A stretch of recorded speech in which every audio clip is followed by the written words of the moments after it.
BMW അവരുടെ 8th generation BMW 5 സീരീസിൻ്റെ long wheel base ഇന്ത്യയിലേക്ക് എത്തിച്ചിരിക്കുകയാണ്.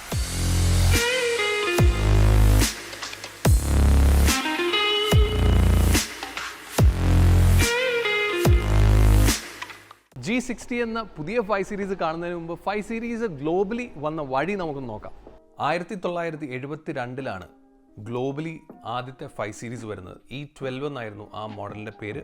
ആ മോഡൽ ആ സമയത്ത് 1972 മുതൽ 1981 വരെയുള്ള കാലഘട്ടത്തിൽ ഏകദേശം 7 ലക്ഷം യൂണിറ്റ്സ് അന്നത്തെ 5 സീരീസ് വിറ്റഴിച്ചിരുന്നു. അതിനുശേഷം 1981 E28 എന്ന് പറയുന്ന അവരുടെ 5 സീരീസ് വന്നു. ആ മോഡലും ഏകദേശം 7,22,000 യൂണിറ്റ്സ് വിറ്റിരുന്നു. ഇതിന് ശേഷമാണ് 1987 E34 എന്ന മോഡൽ 5 സീരീസ് വരുന്നത്. അന്നായിരുന്നു ഓൾ വീൽ ഡ്രൈവും അതുപോലെ V8 എഞ്ചിനും എല്ലാം വരുന്നത്. ആ ഒരു മോഡലിൽ തന്നെ ഒരു ടൂറിങ്ങിൻ്റെ ഡെബ്യൂവും അന്ന് ചെയ്തിരുന്നു. 1987 മുതൽ 1995 വരെയുള്ള E34. E34 ശേഷം 1995 E39 വന്നു. അതിനുശേഷം 2003 മുതൽ 2009 വരെയുള്ള കാലഘട്ടത്തിൽ E60 എന്ന മോഡൽ നെയിമിൽ 5 സീരീസ് എത്തി. E60 ആണ് ഇന്ത്യയിൽ ആദ്യമായി ഡെബ്യൂ ചെയ്ത 5 സീരീസ്. E60ക്ക് ശേഷം F10 വന്നു 2010. അതിനുശേഷം G30 2017 വന്ന 5 സീരീസിന് G30 എന്നുള്ളതായിരുന്നു മോഡൽ നെയിം. ഇപ്പോൾ ഇന്ത്യയിൽ വന്നിരിക്കുന്ന G60 ആണ് നിങ്ങൾ കാണാൻ പോകുന്നത്. 7th ജനറേഷൻ BMW 5 സീരീസിൽ നമ്മൾ മിസ് ചെയ്ത ഒരുപാട് കാര്യങ്ങൾ നമുക്ക് പുതിയ 5 സീരീസിൽ ലഭിക്കുന്നുണ്ട്. ഇപ്പോൾ 7 സീരീസിലും അതുപോലെ BMW iXലും എല്ലാം ഉണ്ടായിരുന്ന ആ ഒരു ടെക്നോളജിക്കൽ ഇന്നോവേഷൻസ്, അതുപോലെ തന്നെ ഡിസൈൻ, അതുപോലെ മോഡേൺ ഫീച്ചേഴ്സ്, ഇതെല്ലാം നമുക്കിപ്പോൾ പുതിയ 5 സീരീസിൽ കിട്ടുന്നുണ്ട്. ഒരു സംശയവും വേണ്ട. ഒരു ലോങ് വീൽ ബേസ് ആയപ്പോൾ കംഫർട്ട് ലെവൽ കൂടി, ഇൻറ്റീരിയറിലാണെങ്കിലും ആ ഒരു കംഫർട്ട് ലെവൽ കൂടി, അതിൻ്റെ ഒപ്പം മോഡേൺ ഫങ്ഷനാലിറ്റി, അതുപോലെ തന്നെ ആ ഒരു അക്വസ്റ്റിക് കംഫർട്ട്, ഭയങ്കരമായിട്ടുള്ളൊരു വർക്ക്മെൻഷിപ്പ് നമുക്ക് ഇതിൻ്റെ ഹോൾ ഇൻറ്റീരിയറിൽ നമുക്ക് ഫീൽ ചെയ്യും. ലോങ് വീൽ ബേസിലേക്ക് വന്നപ്പോൾ പുതിയ 5 സീരീസിൻ്റെ ലെങ്ത് കൂടിയിരിക്കുന്നത് 212 mm ആണ്. ലെങ്ത്തിനോടൊപ്പം വീൽ ബേസ് കൂടിയിരിക്കുന്നത് 130 mm ആണ്. വിഡ്ത്ത് കൂടിയിരിക്കുന്നത് 32 mm, ഹൈറ്റ് വാഹനത്തിന് കൂടിയിരിക്കുന്നത് 41 mm ആണ്. ഇനി നമുക്ക് പുതിയ 5 സീരീസിൻ്റെ ഡിസൈനിലേക്ക് പോകാം. ഡിസൈൻ എനിക്ക് പേഴ്സണലി നല്ല ഇഷ്ടമായി. കാരണം എന്താണെന്ന് വെച്ചാൽ ഇതിന് പഴയ അല്ലെങ്കിൽ ഈ തൊട്ട് മുമ്പുള്ള ജനറേഷൻ 5 സീരീസിനെ വെച്ച് നോക്കുമ്പോൾ ഒരുപാട് വ്യത്യാസങ്ങൾ വരുന്നുണ്ട്. അതിൻ്റെ പല ലൈൻസിൽ പോലും ഈ ഒരു ഭാഗം നോക്കിക്കഴിഞ്ഞാൽ നമുക്ക് M2ലും അതുപോലെ M4ലും എല്ലാം കാണുന്ന രീതിയിലായി. അത് നമ്മൾ 7 സീരീസിലും കണ്ടിട്ടുണ്ട്.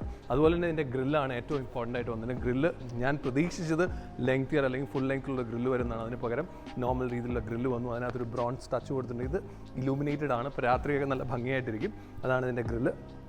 ഹെഡ്ലൈറ്റ് നേരത്തെ നമ്മൾ കണ്ടിരിക്കുന്ന 2 DRLs നൽകിയിട്ടുണ്ട്. കംപ്ലീറ്റ് ബമ്പർ നോക്കിക്കഴിഞ്ഞാൽ നല്ലൊരു എയർ ഇൻടേക്കും അതുപോലെ എയർ കട്ടിനും എല്ലാം കൊടുത്തിട്ടുണ്ട്. ഇത് M ആയതുകൊണ്ട് തന്നെ ഈ ഒരു ബമ്പർ ഡിസൈൻ കുറച്ചുകൂടെ സ്പോട്ടിയ ബമ്പർ ഡിസൈനാണ് വരുന്നത്.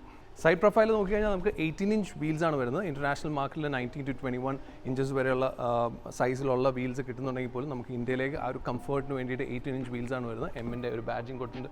ഈ ഒരു line complete, window line complete bronze touch കൊടുത്തിട്ടുണ്ട്. അത് ബ്രോൺസ് ടച്ച് എനിക്ക് ലോങ് വീൽ ബേസിൽ അങ്ങനെയാണ് കൊടുക്കുന്നത്. ഈ ഒരു ഹോഫ് മിസ്റ്റർ കിങ്കിൻ്റെ ഈ ഭാഗത്ത് ഈ ഒരു സി പില്ലറിൽ നമുക്ക് 5 എന്നുള്ളൊരു എംബഡഡ് ഒരു ബാഡ്ജിങ് കാണാം. അത് നമ്മൾ പല വാഹനങ്ങളും ഒരു ഹൈ എൻഡ് വാഹനങ്ങളെല്ലാം BMWയുടെ തന്നെ ഇവിടെ കണ്ടിട്ടുണ്ട്. പക്ഷേ എല്ലാ വാഹനങ്ങളും ഇല്ല. അതാണ് ഇതിൻ്റെ ഒരു പ്രത്യേകത.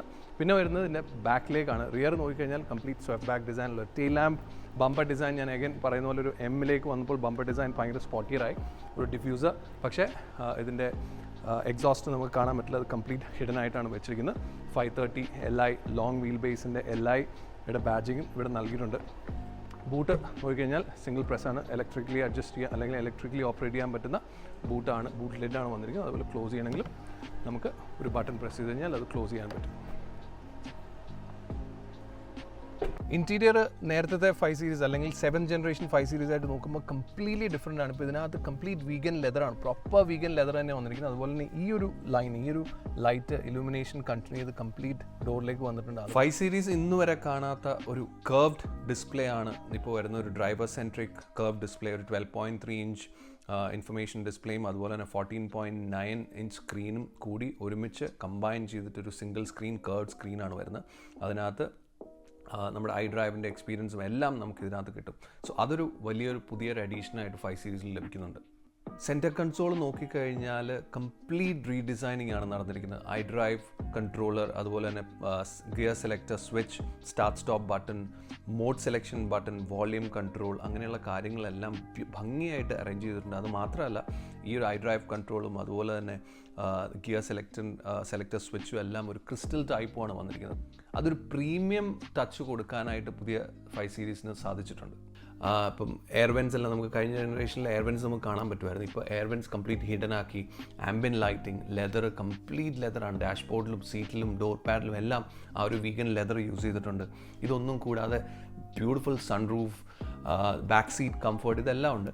എനിക്കിതിനകത്ത് അഡീഷണലി വേണമായിരുന്നു എന്ന് തോന്നിയത് അതിൻ്റെ ബാക്ക് സീറ്റാണ് ഇതിൻ്റെ മെയിൻ ഒരു കംഫർട്ട് സോൺ എന്ന് പറയുന്നത്. ബിക്കോസ് ലോങ് വീൽ ബേസ് ആയിക്കഴിഞ്ഞപ്പോൾ ബാക്ക് സീറ്റ് ഡോറിന് ഒരു സൺ ബ്ലൈൻഡ്സ് കൊടുക്കാമായിരുന്നു, ആ വിൻഡോയ്ക്ക് സൺ ബ്ലൈൻഡ്സ് കൊടുക്കാമായിരുന്നു എന്നുള്ളൊരു ചെറിയൊരു ഒപ്പീനിയൻ എൻ്റെ സൈഡിൽ നിന്നുണ്ട്. ബാക്കി എല്ലാ രീതിയിലും നോക്കിയാലും ഇറ്റ്സ് കംപ്ലീറ്റ് ഇംപ്രൂവ്മെൻറ്റ്.